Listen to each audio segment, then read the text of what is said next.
பண்ணலாமா? Okay, right. Yes, let's start. அது மாதிரி பைபிள் படிக்கும்போது யாரோ ஒருத்தர் படித்தா நல்லா இருக்கும்னு சொல்கிறாங்க. மொத்தமாக படிக்கும்போது கஷ்டமாக இருக்குன்னு சொல்லிட்டு. ஓகே. ஓ அப்படியா? ஆமாம்மா, எல்லாமே படிக்கிட்டோம் படிச்சு. ஓகே, யாராவது ஒருத்தர் படிக்க ஆரம்பித்தா விட்டுருங்க அவங்கள. Okay, praise the Lord. Okay, நம்ம இப்போது பல வகையான நற்செய்திகளை பற்றி பார்த்தோம். முதல்ல பாவத்தை குறித்து, மனமாற்றத்தை குறித்த நற்செய்தி. அது நிச்சயம் தேவை இல்லையா? கிறிஸ்துவை ஏற்றுக்கொள்வதற்கும் நம்முடைய பாவத்திலேருந்து வெளியே வர்றதுக்கும் அது ரொம்ப ரொம்ப அவசியமாக இருக்கிறது. ஆனால் டெய்லி பாவத்தை குறித்த நற்செய்தியை கேட்கும்போது நமக்கு என்னாச்சு பிரதர்? சரியா இருக்கா? Okay, thank you. விசில் அடிக்குதான் பிரதர். ஓகே. ஸோ அடிக்கடி நம்ம அதை கேட்கும்போது அந்த பாவ உணர்வு வரும். அதனால் அதோடைய ப்ராப்ளம் அதுதான். அடுத்தது எதிர்நோக்கி தரக்கூடிய நற்செய்தி இல்லையா? அது ரொம்ப மன வருத்தத்தில் இருக்கிறவங்க, துக்கத்தில் இருக்கிறவங்களுக்கு அந்த நற்செய்தி ரொம்ப ரொம்ப பயனுள்ளதாக இருக்குது. இருந்தாலும் நிகழ்காலத்தில் அற்புதங்களை பார்ப்பது கடினமாக இருக்குது. அதனால் எதிர்நோக்கி எப்பவுமே நம்ம எதிர்நோக்கி காத்திருக்கிறது. சில நேரத்தில் பின்னால் நடக்கும், ஆனால் இன்னைக்கு நடக்குமான்றது கேள்விக்குறி.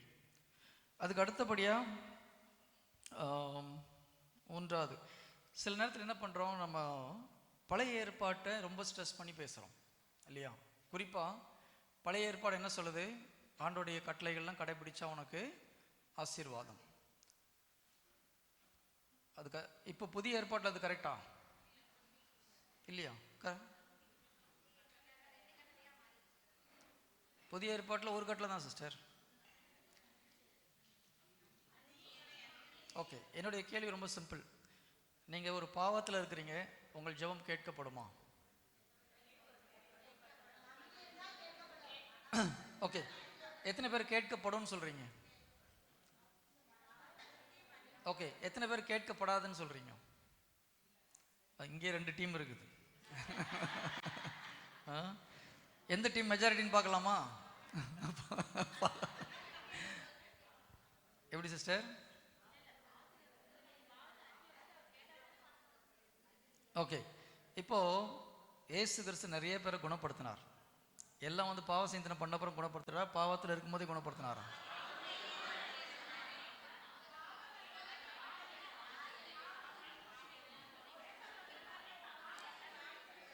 ஓகே, அது ஒரே ஒருத்தருக்கு பிரதர். குணப்படுத்தப்புறம் சொன்னாரா சிஸ்டர்? குணப்படுத்திட்டு சொன்னாரா, அதுக்கு முன்னால் சொன்னாரா? அப்போது ஏசு கிறிஸ்து உங்களை குணப்படுத்துறதுக்கு நீங்கள் பாவத்திலேருந்து மனம் மாறினா தான் குணப்படுத்துவாரா? சரி, நமக்கு இந்த டிஃப்ரென்ஸ் தெரியணும். நல்லா ஞாபகம் வச்சுக்கோங்க. பழைய ஏற்பாட்டில் பாவிகளின் ஜெபம் கேட்கப்படாதுன்னு இருக்குது, கரெக்டா? ஆனால் புதிய ஏற்பாட்டில் இயேசு கிறிஸ்து பாவிகளுக்கு தான் நான் வந்தேன்றார். அதனால் ஆசீர்வாதத்தை பெற்றுக்கொள்வதற்கு பாவம் ஒரு தடை கிடையாது புதிய ஏற்பாட்டை பொறுத்த வரைக்கும். அதனால் நீங்கள் பாவத்தில் இருந்தீங்கன்னா ஆசீர்வாதம் போயிடும். நல்லா ஞாபகம் வச்சுக்கோங்க. ஆசீர்வாதத்தை பெற்றுக்கொள்வதற்கு உங்கள் பாவம் ஒரு தடை கிடையாது. நம்பிக்கை தான் முக்கியம். புதிய ஏற்பாடை பொறுத்த வரைக்கும் இயேசு கிறிஸ்துவை நம்பினால் எல்லாம் உங்களுக்கு சொந்தம். பரலோக ஆசீர்வாதம் உண்டு, பூலோக ஆசீர்வாதம் உண்டு. ஆனால் பாவத்தில் நிலைச்சினீங்கன்னா உங்கள் நம்பிக்கை போயிடும். அப்போ எல்லா ஆசீர்வாதமும் போயிடும். புரியுது? கரெக்டாக புரிஞ்சுக்கணும். இந்த பிரதர் பாவத்தில் இருந்தாலும் ஆண்டவர் ஆசீர்வதிப்பார்னு சொல்லிட்டு போனார். அதனால் நோ ப்ராப்ளம்னு சொல்லிடாதீங்க. நாளைக்கு இந்த பக்கம் நான் தலை வச்சு படுக்க முடியாது. ஓகேங்களா? நான் பாவம் செஞ்சால் பரவாயில்லன்னு சொல்லலை. ஆசீர்வாதத்திற்கு அது தடை கிடையாது. ஆசீர்வாதத்துக்கு எது தடை தெரியுமா? அவன் நம்பிக்கை தான் தடை. உங்களால் இயேசு கிறிஸ்துவை நம்ப முடிந்தால், அவருடைய வார்த்தையை நம்ப முடிந்தால் ஆண்டவர் ஆசீர்வதிக்கிறார். ஓகேங்களா? டைம் இருந்தால் இன்னொரு நாள் நான் பழைய ஏற்பாட்டுக்கும் புதிய உடன்படிக்கைக்கும் வித்தியாசத்தை எடுக்கிறேன். பட் இப்போ நீங்கள் பாவம் செஞ்சுட்டு இருக்கும்போது உங்களுக்கு நம்பிக்கை வருமா?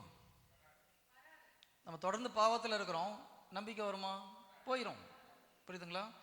ஒரு முறை ஓகே நம்பிக்கையோட ஜெபிக்கிறோம், ஒரு விஷயம் கிடைக்குது, நீங்கள் மனம் மாறி கடவுளுக்குள்ளே வந்துட்டீங்கன்னா நம்பிக்கை இருக்கும். நீங்கள் பாவத்தில் இருந்தீங்கன்னா இருந்த நம்பிக்கை போயிடும். அதனால் பாவத்தில் இருந்தாலும் ஆண்டவர் ஆசீர்வதிப்பார். அதனால் நான் பாவத்தில் இருக்கிறேன், மனம் மாற மாட்டேன்னு இருக்கக்கூடாது. நிச்சயமாக அந்த நம்பிக்கையும் சேர்ந்து போயிடும். அதனால பரிசுத்தமான வாழ்வு மிக மிக அவசியம். நீங்கள் உண்மையிலே நம்பிக்கையில் இருந்தீங்கன்னா உங்கள்கிட்ட இருந்து அன்பு வரணும், தாழ்ச்சி வரணும், பரிசுத்தம் வரணும். இதெல்லாம் வரல, நான் நம்பிக்கையில் இருக்கிறேன்னா அது பொய். எனக்கு நம்பிக்கை இருக்குது ஆனால் வாழ்க்கையில் பரிசுத்தம் இல்லைன்னா அது பொய்யான நம்பிக்கை, உண்மையான நம்பிக்கை கிடையாது. நம்பிக்கையுடைய கனி, நம்பிக்கை அன்பை ப்ரொடியூஸ் பண்ணணும். ஓகேங்களா? நான் நம்பிக்கையில் சூப்பர் ஆனால் அன்பு வரலன்னா நீங்கள் வச்சுருக்க நம்பிக்கை சரியில்லை. நான் நம்பிக்கையில் சூப்பர் ஆனால் தாழ்ச்சி இல்லைன்னா நம்பிக்கையில் ஏதோ ப்ராப்ளம் இருக்குன்னு அர்த்தம். அப்போ நம்பிக்கையில் நம்ம வளரும் பொழுது அன்பு, பரிசுத்தம், தாழ்ச்சி இதெல்லாம் கூட சேர்ந்து வளரணும்.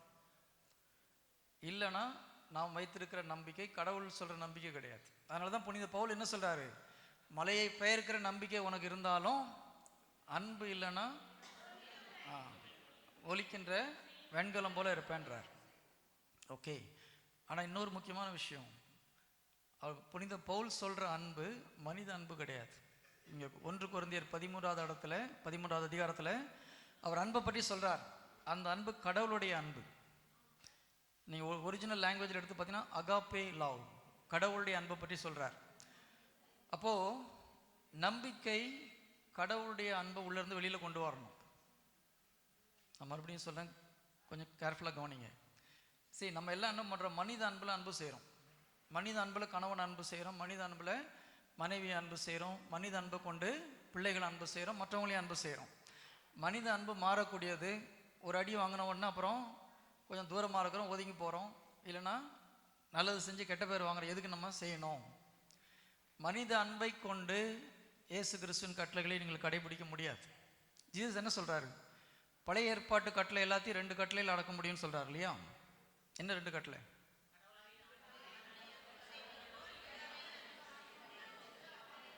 சிஸ்டர், இது பழைய ஏற்பாட்டு கட்டளையா புதிய ஏற்பாட்டு கட்டளையா? நோ. ஓகே. இந்த 2 கட்டளை மொத்த பழைய ஏற்பாட்டுடைய சாராம்சம். அப்போ ஜீசஸ் மொத்த பழைய ஏற்பாட்டையும் இந்த 2 கட்டளை அடக்கலாம். இது புதிய ஏற்பாட்டு கட்டளை கிடையாது, பழைய ஏற்பாட்டு கட்டளையோட ஷார்ட் ஃபார்ம். ஜீசஸ் ஒரே ஒரு கட்டளை கொடுக்குறார், நான் உங்களை அன்பு செய்யறது போல. Very good. என்ன டிஃபரன்ஸ் ரெண்டுக்கும்? சரி, பழைய ஏற்பாட்டில் நீ உன்னை அன்பு செய்வது போல மற்றவன் அன்பு செய்ய சொல்றார், அது நம்ம மனுஷனுடைய அன்பு. புதிய ஏற்பாட்டில் நான் உன்னை அன்பு செய்கிற மாதிரி மற்றவன் அன்பு செய்கின்றாரு. கடவுள் மனிதனை அன்பு செய்கிற மாதிரி நீ மற்ற மனுஷனை அன்பு செய். இந்த அன்பு உங்கள் அன்பை வச்சு செய்ய முடியாது. ஏன் அன்பை வச்சு செய்ய முடியாது? கடவுளுடைய அன்பை வச்சு மட்டும்தான் செய்ய முடியும். சொல்றது புரியுதுங்களா? எத்தனை பேர் கடவுள் அன்பை வெளியில் கொண்டு வந்து ட்ரை பண்ணியிருக்கீங்க? சும்மா கை தூக்கக்கூடாது. உங்கள் வீட்டுக்கார கேட்டு பார்ப்பேன் சிஸ்டர். புரியுதுங்களா? இப்போ யோசிக்கிறாங்க, ஆஹா தெரியாமல் கை தூக்கிட்டோமேன்னு சொல்லிட்டு. நீங்கள் கடவுள் அன்பில் செய்கிறீங்களா மனித அன்பில் செய்யலாம்? யாரை கேட்கலாம்? பிள்ளைங்களையும் கணவனை கேட்டால் தெரிஞ்சு போச்சு. நான் படுற பாடு எனக்கு தான் தெரியும் பிரதர் அப்படின்னா முடிஞ்சு போச்சு இல்லையா? கடவுளுடைய அன்பில் செயல்படணும்னா ரோமர் 5:5 பைபிள் சொல்லுது. வசனம் எல்லாம் சூப்பரா சொல்றாங்க. எதிர்நோக்கு ஒருபோதும் ஏமாற்றம் தராது, ஏனெனில் ரோமர் 5:5 தூய ஆவி வழியாக கடவுளுடைய அன்பு நம் உள்ளங்களில் பொழியப்பட்டது. இப்போ கேள்வி, உள்ளத்தில் ஆண்டவர் பொழிஞ்சிருக்கார், இந்த அன்பு வெளியில வருதா வரலையான்னு தான். எத்தனை பேருக்கு இந்த அன்பு வெளியில வருது? தூக்குறதுக்கு மேலே பார்த்து கை தூக்கணும். ஒரு சிஸ்டர் தான் தைரியமாக சொல்கிறாங்க, இந்த அன்பு என்கிட்ட இருந்து. அதையும் நான் உங்கள் வீட்டுக்காரர் தான் கேட்டு பார்க்கணும், பிள்ளைங்களை கேட்டு பார்க்கணும். அது மட்டும் அவங்க சொல்லணும் சிஸ்டர். உங்கள் கூட யாரும் வந்தவங்க இருக்காங்களா? யார் அவங்க? நிறைய பேர் இருக்கிறீங்களா? வெரி குட் குட் குட், நல்லதுமா. ஸோ கடவுளுடைய அன்பை வெளியில் கொண்டு வரும்போது தான் ஜீசஸ் சொன்ன கட்டளையே செய்ய முடியும். நல்லா சரி, இது வரைக்கும் நீங்கள் உங்கள் அன்பில் ட்ரை பண்ணியிருந்தீங்கன்னா ஃபெயில் ஆகிருப்பீங்க, 100% ஃபெயில் ஆகிருப்பீங்க. கரெக்டா? கடவுளுடைய அன்பு வெளியில் வரும்பொழுது தான் கடவுள் சொன்ன கட்டளையை கடைபிடிக்க முடியும். ரோமர் 5:5 உள்ளத்தில் ஊற்றப்பட்டிருக்கு இல்லை, ஆனால் வெளியே வருதா? ஒரு ஈஸி மெத்தட் சொல்லி தட்டுமா? ஓகே. யாராவது ஒருத்தர் உங்களை நம்பிக்கை துரோகம் பண்ணும்போது என்ன ஆகும்? கஷ்டமாகுது. ஆனால் அதுதான் ஒரு ஆப்பர்ச்சுனிட்டி. இந்த அன்பை வெளியே கொண்டு வரதுக்கு ஒரு ஈஸி மெத்தட் என்னன்னா, யாராவது உங்களுக்கு நம்பிக்கை துரோகம் பண்ணும்போது, யாராவது ஒருத்தர் உங்களுக்கு பின்னால் குத்தும் போது, மன்னிக்க முடியுமா சிஸ்டர், பார்த்து சொல்லுங்க. ஒருத்தர் வாழ்க்கையே வெறுத்து போயிடும் பிரதர்ன்றாங்க, நீங்கள்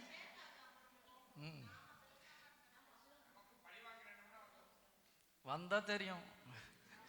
நான் ஒரு முறை இப்படி தான் துபாயில் மெசேஜ் கொடுத்துட்டே இருந்தேன் மன்னிக்கிறத பற்றி. முடிச்சுட்டு வெளியில் வரும்போது ஒரு சகோதரர் வந்தார். எல்லாம் பேசுறதுக்கு நல்லா இருக்கும் பிரதர்,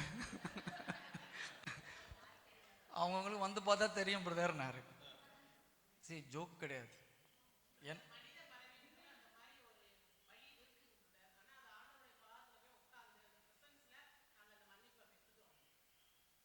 நான் அந்த கதையை முடிச்சிடறேன் சிஸ்டர், அப்புறம் நீங்கள் சொல்லுங்கள். கதை கிடையாது, உண்மை நடந்தது. ஓகேங்களா? எனக்கும் ஒரு நம்ம பேசும்போது எவ்வளோ ஈஸியாக பேசுகிறோம், ஒவ்வொருத்தர் மனசு எப்படி போய் ரீச் ஆகுதுன்னு அப்போ தான் புரிஞ்சுது. ஓகே. அந்த சகோதரர் வந்து ஒரு சர்க்காஸ்டிக்காக பேசினார். சரி, இவர் ஏதோ ஒரு மாதிரி பேசுகிறாரு அப்படின்னு சொல்லிட்டு கூப்பிட்டு, என்ன விஷயம் பிரதர்? அதெல்லாம் ஒன்றும் இல்லை பிரதர் அப்படின்ட்டு போனார். சரி, நான் கூப்பிட்டு மறுபடியும் பேசினேன். அப்புறம் கொஞ்ச நேரம் அவர் பேசிட்டு, பிரதர் உங்கள் வீட்டுக்கு வரட்டுமான்னு கேட்டார். என்னடா வீட்டுக்கு வரேன்னு சொல்லுறேன். சரி வாங்கன்னு சொல்லி கூப்பிட்டு போனேன். போயிட்டு அப்பவும் கேட்குறேன், ஒன்றும் சொல்லவே இல்லை. வீட்டில் லஞ்சு பரிமாறம், சாப்பாடெலாம் சாப்பிட்டு முடிச்சுட்டு நான் ஒரு நிறைய முறை கேட்டுவிட்டேன், அவர் ஒன்றும் பதில் சொல்லலை. அப்புறம் கிட்டத்தட்ட ஒரு 1 hour 1.5 hour கழித்து சொன்னார். ஒரு முறை அவர் வீட்டிலேருந்து வேலைக்கு போயிருக்காரு. அன்றைக்கி வேலை ஏதோ கேன்சல் ஆகி போச்சு. ஸோ திரும்பி வீட்டுக்கு வரும்பொழுது அவருடைய மனைவியை இன்னொரு ஆளோட ஒரு ட்ரெஸ் இல்லாமல் பெட்ரூமில் பார்த்துருக்கார். அவர் சொல்லிட்டு கேட்டார், எப்படி மன்னிக்க சொல்கிறீங்க பிரதர்ன்ட்டு. சிஸ்டர், ஈஸியா? புரியுதுங்களா? ஒவ்வொருத்தரும் ஒவ்வொரு மாதிரி கஷ்டத்தில் இருக்கிறாங்க. நம்ம ஈஸியாக சொல்லிடலாம்.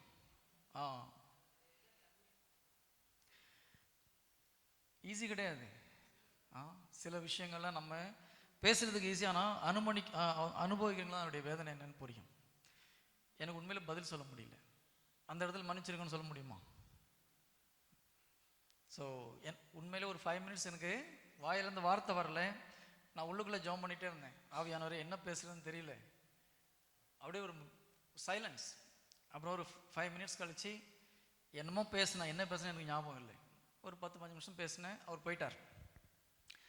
போயிட்டு ஒரு 2 மாதம் கழித்து எனக்கு ஃபோன் பண்ணார். பண்ணிவிட்டு சொன்னார், பிரதர் என் ஒய்ஃபை நான் முழுமையாக மன்னிச்சிட்டேன். திருமண நாளில் எப்படி சந்தோஷமாக இருந்தோமோ அதே போல் நாங்கள் சந்தோஷமாக இருக்கிறோன்னார். கரங்களை தட்டி ஆண்டவருக்கு நன்றி செலுத்தலாமா? எனக்கு பைபிளில் ஒரே ஒரு வார்த்தை தான் ஞாபகம் வந்தது, உன் பலவீனங்களில் என் பலம், என் கிருபை உனக்கு போதும். இப்போ அந்த சகோதரர் உண்மையிலேயே அவர் ஆண்டவர்கிட்ட மன்னிப்பு கேட்டு அவர் பாதத்தில் உட்காந்து, கடவுளுடைய கிருபை வராமல் இது செய்ய முடியாது. ஓகேங்களா? இன்னொரு மெத்தட் இருக்குது, சாதாரணமாக எல்லாருமே ப்ராக்டிஸ் பண்ணக்கூடிய ஒரு மெத்தட். அது எப்படின்னா, உங்களை கஷ்டப்படுத்தினவங்கள ஆண்டவர் 3 காரியம் செய்ய சொல்கிறார். ஒன்று என்ன சொல்ல சொல்கிறாரு? மன்னிக்க சொல்கிறார். ஃபஸ்ட்டு விஷயம் மன்னிக்கிறது.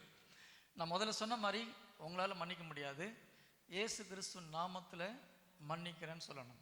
இப்போது இந்த மன்னிக்கிறதுக்குள்ள சக்தி எங்கேருந்து வரணும் தெரியுமா? எங்கேருந்து வரணும்?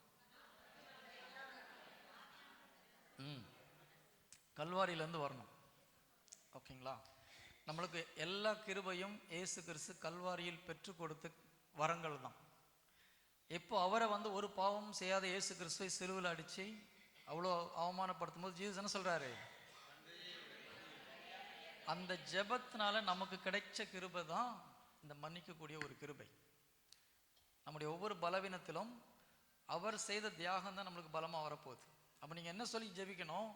கல்வாரி சிலுவையில் இவ்வளோ உங்களை கொடுமைப்படுத்தும் போது அவங்கள மன்னிச்சிங்களே, அந்த கிருபை எனக்குள்ளே வரணும் ஆண்டவரேன்னு சொல்லிட்டு நான் என்ன சொல்லுவேன்னா, ஜெபமாலை எடுத்துகிட்டு ஒரு ஃபுல் ஜெபமாலை இயேசு கிறிஸ்து நாமத்தில் அந்த பர்டிகுலர் நபருடைய பேரை சொல்லி மன்னிக்கிறேன். சில நேரத்தில் நான் அங்கே கவுன்சிலிங் வரும்போது செய்ய சொல்லுவோம். ஒரு 4 முறை 5 முறை சொல்லிட்டு சொல்லுவாங்க, எங்களால் சொல்ல முடியாது பிரதர்ன்றோம். ஏன்னா அவ்வளோ கஷ்டமாக இருக்கும். சில நேரத்தில் நமக்கு சில ஆளுங்களை மன்னிக்கிறேன்னு சொல்கிறதுக்கே விருப்பம் வரும், கரெக்டாக. ஆனால் கொஞ்சம் கஷ்டப்பட்டு சொன்னீங்கன்னா அந்த கடவுளுடைய கிருபை வரும் பொழுது உங்களால் அதை தொடர்ந்து சொல்ல முடியும்.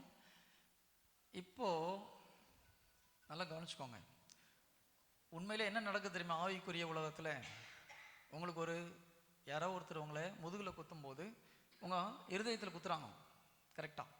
ஓகே, இப்போ இருதயத்தில் குத்தும் போது சீல் வருதா தேன் வருதான்றது தான் கொஸ்டின். நம்மளுக்கு கோவம் வந்தது, வெறுப்பு வந்ததுன்னா உள்ளேருந்து என்ன வருது? சீல் வருது. ஆனால் உள்ளே என்ன இருக்குது? கடவுளுடைய அன்பு இருக்குது. இந்த அன்பை சாத்தான் என்ன பண்ணுறான்? உள்ளே குத்தி அது மனசில் கஷ்டமாகி சீலாக வரணும்னு ஆசைப்பட்றான். அதை உங்கள் 2 பேருக்கும் சண்டை மூட்டி விட்டானா அவன் குளிர் காயலாம் நடுவில், கரெக்டாக? எப்பொழுது நமக்கு ஒரு கசப்புணர்வு வருதோ சாத்தான் உட்கார முடியும். அதாவது டெவில் செய்கிறான். ஜீசஸ் என்ன பார்த்துட்டு இருக்காரு? குத்தும் போது மன்னிக்க முடிஞ்சுதா? மன்னிக்க முடிஞ்சுன்னா என்ன வெளியே வரும்? கடவுளுடைய அன்பு வெளியில் வரும். ஓகேங்களா? அப்போ குத்துனா நல்லதா கெட்டதா? யார் அது? குத்தும் போது தெரியும் அன்பு வெளியே வருதா வேற ஏதாவது வெளியில் வருதான்னு. குத்துனா நல்லது, ஆனால் உண்மையிலே நல்லது.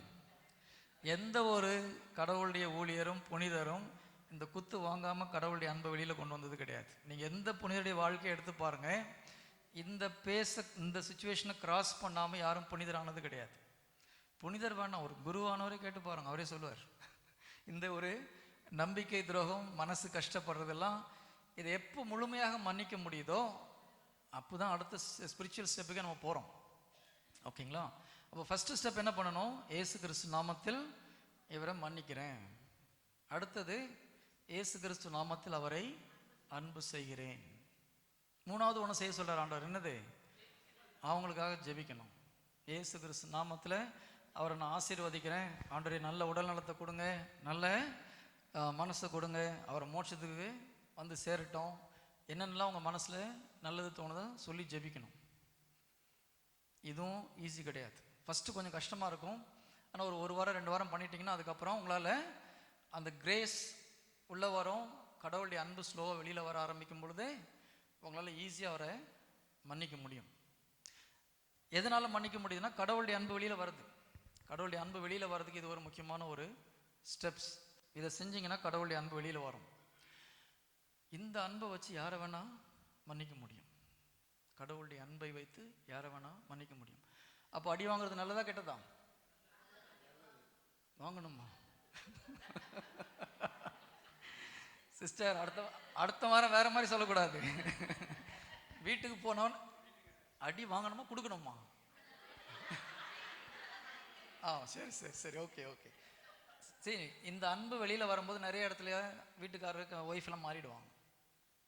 ஒரு சகோதரி இந்த மாதிரி ஒரு மெசேஜை கேட்டுட்டு என்ன பண்ணிட்டாங்க, அவங்க வீட்டுக்காரர் பயங்கர கோவக்காரர். உண்மையாக நடந்த நிகழ்ச்சி. போயிட்டு ஒரு 2 நாளில் சண்டை ஆயிடுச்சு கணவன் மனைவிக்கு. உடனே வீட்டுக்காரர் கோவப்பட்டவொடனே இவங்க நேராக காலில் விழுந்துட்டாங்க. மன்னிச்சுக்கோங்க அப்படின்னு சொல்லிட்டு. போ அப்படின்ட்டு போயிட்டார். அடுத்த ஒரு 4 நாள் கழிச்சு மறுபடியும் ஒரு சின்ன வாக்குவா மறுபடியும் காலில் விழுந்தாங்க. மன்னிச்சுக்கோங்க அப்படின்னு. அவர் இன்னும் சும்மா காலில் விழல, போ அப்படின்னாரு. இன்னும் ஒரு 3 நாள் கழிச்சு மறுபடியும் சண்டை, மறுபடியும் நிறுத்து. Okay stop. 4வது முறை அவர் கோவமே குறைஞ்சி போச்சு. உண்மையாக நடந்த ஒரு நிகழ்ச்சி. Praise the Lord. கரங்களை தட்டி நன்றி செலுத்துவோமா? சரி, வீட்டுக்காரர் தப்பு பண்ணுவோம், உங்களால் அப்படி காலில் விழுந்து மன்னிப்பு கேட்க முடியுமா?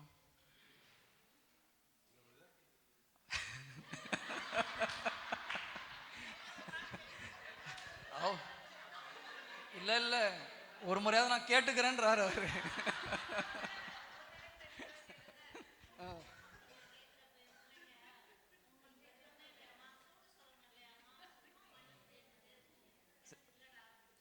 சிஸ்டர், பைபிள் அப்படிதான் போட்டிருக்கு. ஜீசஸ் சொன்ன மாதிரி நம்ம செஞ்சோன்னா நம்மளை லூசுன்னு சொல்லுவாங்க. ஆனால் ஜீசஸ் ஹாப்பியாக இருப்பார். உங்களுக்கு ஜீசஸ் ஹாப்பியாக இருக்கிறது வேணுமா, உலகம் சொல்கிறத பார்க்குறீங்களா சிஸ்டர்? கடவுளுக்காக நான் மடமையானேன்றாரு இல்லையா? நம்ம செய்கிற சில காரியங்கள் பைபிள் பிரகாரம் போகும்போது உலகத்து மக்களுக்கு பைத்தியகாரத்தனமாக தெரியும். ஓகே, ஆனால் அதுதான் வல்லமை, அதுதான் பவர். ஓகே, ஸோ கடவுளுடைய அன்பு வரும்போது தன்னை தாழ்த்த முடியுது. அந்தம்மா உண்மையிலே சந்தோஷமாக சொன்னாங்க. அவர் ஹஸ்பண்ட் உண்மையை கம்ப்ளீட்டாக மாறிட்டார். ஏ சிஸ்டர்? ஆமாம், ஃபோனை கொஞ்சம் சைலண்டில் போட்டுக்கோங்க.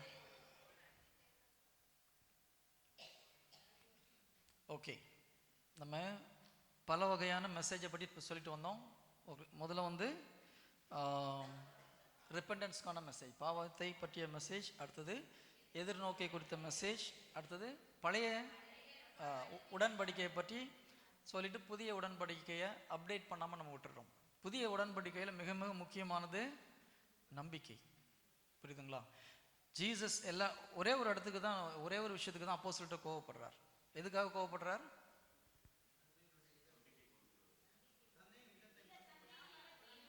அது வந்து மற்றவங்கிட்ட கோவப்படுறாரு, பரிசேயர்கிட்ட கோவப்படுறாரு.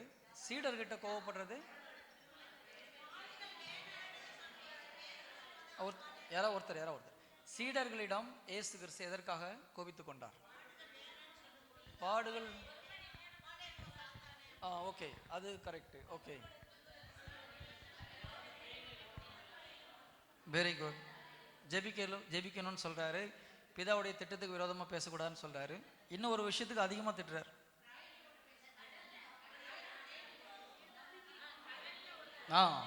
இந்த ஓகே, குட், எல்லாம் கரெக்டாக சொல்கிறீங்க. எப்பொழுது நம்பிக்கை இல்லாமல் இருக்கிறாங்களோ ஆண்டவர் உண்மையிலேயே அவங்க மேலே கோவப்படுறார். எத்தனை காலம் நான் அவங்கள பொறுத்து கொள்ள முடியும் இல்லையா? ஜீசஸ்க்கு இதை விட கேவலமாக திட்ட முடியாது. அவர் லெவலுக்கு இதே ஜாஸ்தி. நம்மனா வேறு வார்த்தைலாம் போட்டு திட்டுறாங்க இல்லையா? அவர் நம்மள மாதிரி திட்ட முடியாது. அதனால் இதோட முடிச்சுக்கிறார். அவருடைய கடுமையான வார்த்தை அதுதான். அவர்கிட்ட கெட்ட வார்த்தை கிடையாது, வேற ஒன்றும் கிடையாது. நன்மையின் பிறப்பிடம் அவர். ஓகே, ஸோ இதில் ஒரு முக்கியமான விஷயம் இருக்குது. ஏன் அவநம்பிக்கை கொள்ளும் பொழுது இயேசு கிறிஸ்து அவ்வளோ கோவப்படுறார்? சீடர்களை பாவம் செய்யும் போது எங்கேயும் திட்டலை. பாவம் செய்யாமல் இருந்திருப்பாங்களா? ஏன் பாவம் செஞ்சீங்க நீங்கள் திட்டிருக்காரா? எனக்கு தெரிஞ்ச பைபிளில் அவர் சீடர்களை பார்த்து ஏன் பாவம் செய்கிறீங்கன்னு திட்டலை. ஆனால் அவநம்பிக்கை கொள்ளும் பொழுது திட்டுகிறார், கோவப்படுறார். நம்ம கூட தான் படிக்கிறோம் சிஸ்டர். நம்பிக்கைனாலே பார்க்காம விசுவாசிக்கப்பதான் நம்பிக்கை.